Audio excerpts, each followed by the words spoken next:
My fiancée emptied our wedding fund her parents gave us for her bachelorette trip to Vegas. I sent her a single text, "Have fun." Then I informed her parents, changed the locks, and canceled the wedding. Now she is getting disowned. I, 30 male, am, or I guess was, engaged to Rachel, 28. We were supposed to get married in 3 months. I thought everything was perfect. We've been together for 4 years, living together for 2. Her parents, Alexander and Catherine, are genuinely wonderful people. Salt of the earth. They were so happy for us that they gave us an incredibly generous gift. $40,000 to fund the entire wedding. Their only condition was that we use it responsibly to build a beautiful day and not go into debt. To keep things clean and trackable, we put the money into a new high-yield savings account. Since my credit union offered a better rate, the account was in my name, but she had a debit card linked to it specifically for wedding deposits. We'd sit down together, agree on a vendor, and she'd make the payment. It was a system built on trust. This morning I woke up at 6 a.m. to a string of emails from my credit union. Large transaction notification. My stomach lurched. The first one I opened was a charge for $18,500. Vendor, the Bellagio, Las Vegas. My mind couldn't process it. I thought it had to be fraud. I scrambled to log in to my banking app, my hands shaking so badly I messed up my password twice. When I finally got in, the world tilted. The balance was $15.72. It wasn't just one charge, it was a massacre. A series of large pending transactions had hit overnight. $18,500, the Bellagio Hotel and Casino, posted 2 days ago, likely for a suite. $8,200's Wynn Nightlife, posted yesterday, VIP table service. $7,850 Chanel, posted yesterday. $4,300 Louis Vuitton, posted yesterday. A series of smaller charges for restaurants and bars. And one final one, a $500 cash withdrawal from a casino ATM. A total of $39,950 was gone or pending, stolen. My first reaction wasn't calm, it was pure primal panic. I stumbled out of bed and dry-heaved into the bathroom sink, my heart hammering against my ribs. My mind was a frantic storm of questions. Fraud? Was she kidnapped? Did someone steal her card? I was about to call the police, then the bank's fraud line, when a notification popped up on my phone. A picture was posted in the group chat with her bridesmaids. It was Rachel, my Rachel, grinning and holding up a brand new bright pink Chanel handbag. She was wearing sunglasses indoors, flanked by her 4 friends who were all raising champagne glasses. In the background, the opulent lobby of a Vegas hotel. Her friend Deborah had captioned it, "Vegas, baby, Rachel's last." She was supposed to be at a spa weekend, 2 hours away. A quiet, relaxing affair. The panic evaporated, replaced by something that felt like ice water filling my veins. The pieces didn't just click into place. They slammed together with the force of a car crash. The Chanel bag in the photo was probably the $7,850 charge. The hotel lobby was the $18,500 charge. This wasn't fraud. This was a choice. The shaking in my hands stopped. The nausea subsided. A strange, cold clarity took over. I looked around our apartment. Our photos on the wall, the save-the-date card stuck to the fridge. The future we were supposed to build with that money, a gift from her own parents, had been liquidated for VIP tables and luxury leather goods. I picked up my phone. I scrolled to her contact. I didn't scream, I didn't rage, I just typed 2 words, "Have fun." Then I put my phone on Do Not Disturb. The next hour was a blur of efficiency. Locksmith. Called and scheduled an emergency lock change for all 3 locks on our apartment door. He's coming in an hour. Vendors. I pulled up our wedding spreadsheet. I started with the biggest deposits. The venue, $10,000 non-refundable. The caterer, $5,000 non-refundable. The photographer, $3,500 non-refundable. I called every single one and canceled. I ate the cost of the deposits we'd already paid from our personal savings. It was a sickening blow, but it was final. The parents. This was the hardest call. I dialed Catherine's number. She answered cheerfully.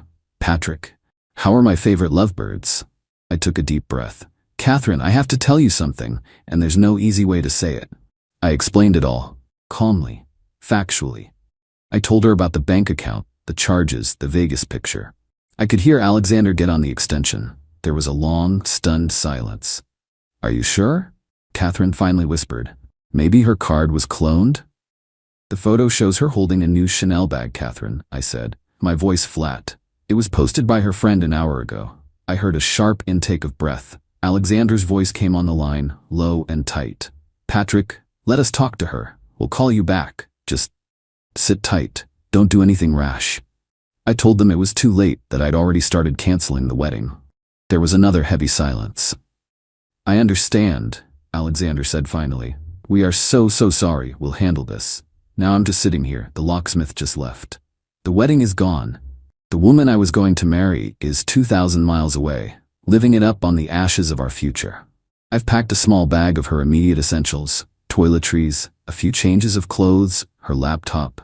It's sitting by the new, unfamiliar locks. I feel hollow, not even angry anymore, just empty. She blew up our whole life, and I dismantled the rest of it in under an hour. And the worst part is, she doesn't even know it yet. Update 1, the bomb went off, and the fallout has been biblical. It started yesterday afternoon. My phone, which had been blissfully quiet, erupted. A tsunami of texts and missed calls from Rachel and her friends. Rachel, TF Patrick, my tea isn't working. This isn't funny. Are you seriously giving me the silent treatment? I'm standing outside our apartment. Pick up your phone, you childish jerk. My card got declined for a coffee at the airport, and I had to borrow money from Deborah for the taxi here. You better have a good explanation for this. The sheer, unadulterated entitlement was breathtaking. Not a single "I'm sorry" or "we need to talk." Just rage that her tea didn't work, and her access to the money she'd already spent was gone. The irony of being mad about a declined coffee after dropping $39 on nonsense was apparently lost on her. I didn't reply. Then came the banging on the door. It went on for 20 minutes before she finally gave up, and I heard her sobbing theatrically on the phone. The real fireworks started when her parents arrived. I got a text from Alexander. We're 5 minutes out. Is she still there? I told them she was. They pulled up just as Rachel was gearing up for another round of screaming at my door. I watched from the peephole. Catherine got out of the car, her face like stone. Alexander looked like he'd aged 10 years. Rachel, get in the car, Alexander said, his voice dangerously calm. Dad, what are you doing here? Patrick locked me out. He's being a psycho, she shrieked, pointing at my door. He didn't have to, Catherine said, her voice trembling with anger. We saw the bank statement, Rachel. The hotel, the purses, we saw it all. The color drained from Rachel's face. It was a mistake. The trip got a little out of hand. It's just money. We can pay it back. With what, Rachel? Alexander snapped. Your job at the boutique? That might cover the interest in about, 200 years. We gave you that money for a wedding, for a start, and you spat in our faces. You spat in his. He gestured to my door. Now get in the car before you embarrass yourself and us any further. She got in the car. It was the first time I'd ever seen her look truly small. About an hour later, Alexander called me. He apologized profusely. He said Rachel's story was that she deserved a nice trip and that everyone does it.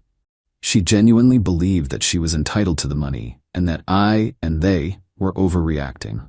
He told me they had laid out the terms. She is to move into their basement. She will get a second job. Every single penny she earns that isn't for bare necessities will go to them until the $40,000 repaid. They've taken her car keys and her credit cards. Then came the smear campaign, led by Deborah. A long, vague Instagram story about escaping a controlling relationship and how sometimes you need to celebrate your freedom even if small-minded people don't get it. My DMs became a cesspool of their friends calling me every name in the book. It's weird. It doesn't even bother me. I spent today boxing up the rest of her things. Every item was a ghost. The dress for the rehearsal dinner, the stupid Mrs. Adams mug. I didn't get sad. I just felt detached. I packed it all. 32 boxes. They are stacked against the wall. Alexander is coming with a U-Haul tomorrow. He told me on the phone, his voice heavy, Patrick, we will make this right with you on the deposits. I give you my word. It might take me a week or so to move things around, but you won't lose a penny because of what she did. I appreciated that more than an instant check. It felt real.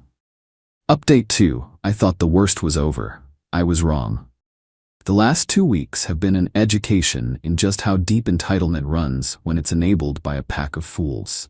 Alexander came for her things as planned. It was somber. Last week, a cashier's check for $18,500 arrived in the mail as promised. The memo line just said, "Our apologies." I thought that would be the end of it. Clean break. Then the dirty trick started. Rachel's first move, likely coached by Deborah, was to try and force her way back in. I got a knock on my door. It was a police officer. Rachel was standing behind him, trying to look like a damsel in distress. Her story was that I'd had a sudden, psychotic break, locked her out illegally, and she was scared for her property. My calm, methodical approach paid off. I invited the officer in. I showed him the lease, solely in my name. I showed him the bank statement, printed out, with the Vegas charges highlighted. I showed him the Instagram photo. The officer's face went from neutral to annoyed. He turned to Rachel. "Ma'am, this is a domestic dispute, not an illegal eviction. You need to handle this through civil channels." Her face crumpled. The performance was over. When that failed, they got a lawyer.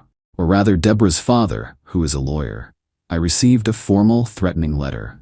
It was craftier than I expected. It didn't mention the IKEA furniture. It claimed that because we were engaged and cohabitating for 2 years, a domestic partnership had been formed. It alleged that I had summarily and cruelly ended the relationship, causing her significant emotional and financial distress. It demanded a one-time settlement of $50,000 for her to re-establish her life, and in consideration for the emotional damages incurred. It was a naked cash grab disguised in legalese. This was her checkmate, she thought. I forwarded the letter to Alexander. He called me within minutes, mortified. "Patrick, I swear I didn't know. This is Deborah's father. He's an ambulance chaser." This is where my own revenge became more active. I didn't want a long, drawn-out fight. I wanted it over. So I drafted an email to her lawyer. It was polite, professional, and brutal. Subject: Demand letter on behalf of Rachel. Dear Mr. Laname, I am in receipt of your letter dated date. Your client's claim of a domestic partnership requiring a settlement is noted. However, it seems to omit several key facts. Attached you will find 1. A bank statement showing your client spending $39,950 from a wedding fund gifted by her parents on a non-sanctioned luxury trip. 2. A sworn affidavit from her parents, Alexander and Catherine, confirming the money was a gift for a wedding, that your client was not a contributor to the funds, and that they are holding her financially responsible for the full amount. 3. Screenshots of social media posts where your client and her friends brag about the extravagant spending. Your client's financial and emotional distress was not caused by me, but by the consequences of her own fraudulent actions. The only party who has incurred damages here is me, via the lost non-refundable deposits, for which her parents have graciously compensated me. Any attempt to pursue this frivolous claim will be met with a countersuit for harassment. Furthermore, I will file a formal complaint against you at the State Bar for knowingly supporting a meritless case built on a fraudulent premise. I am confident that a judge would be very interested to learn how you advised your client to proceed after being presented with this evidence. This matter is now closed, I CC'd Alexander. I haven't heard a single thing back. The silence is deafening. Final update. It's been half a year. I'm posting this one last time because people have been asking for a final resolution, and I think I finally have one. The legal threat worked. Alexander later told me he had a very direct conversation with Deborah's father, who subsequently dropped Rachel as a client, citing a conflict of interest. The matter was closed. Life returned to a strange new normal. The apartment felt huge and quiet for a while. I sold the couch we bought together and got a new one. It felt symbolic. One by one, I erased the we and made the space mine again. I didn't hear from Rachel directly at all. My number is still blocked. The social media smear campaign died down when their attacks got no reaction. Apparently, it's not fun trying to burn down the life of someone who refuses to acknowledge the fire. I got the full story in bits and pieces from Alexander, who still calls once a month to check in. Rachel's last ride was an implosion of epic proportions. The friendship with Deborah ended in a screaming match over who was to blame. Rachel's parents held firm. She lasted 2 months in their basement before she couldn't stand the rules. No car, a strict budget, a second job at a diner, and stormed out. She's now living with 2 roommates in a cramped apartment an hour away, working as a waitress and, from what Alexander hears, drowning in credit card debt from trying to maintain a lifestyle she can't afford. She has made zero effort to pay her parents back. Their relationship is, in Alexander's words, non-existent. They haven't disowned her on paper, but they've emotionally disowned the person she became. It's a quiet, heartbreaking tragedy for them. And me? I'm doing okay. Better than okay. I took the $18,500 from Alexander and the money I'd saved for the honeymoon, and I went traveling by myself for 6 weeks. It was the reset I needed. It washed away the last of the bitterness. The real revenge, I've learned, isn't some grand, vindictive plot. It's just living well. It's my peace. It's my financial stability. It's the fact that my life moved forward while hers imploded under the weight of her own choices. I didn't have to ruin her. She did all the work herself. I did have one final surreal encounter. Last week I was at a coffee shop downtown, and she walked in. She didn't see me. She looked tired. The designer clothes were gone, replaced by a simple, worn-out jacket.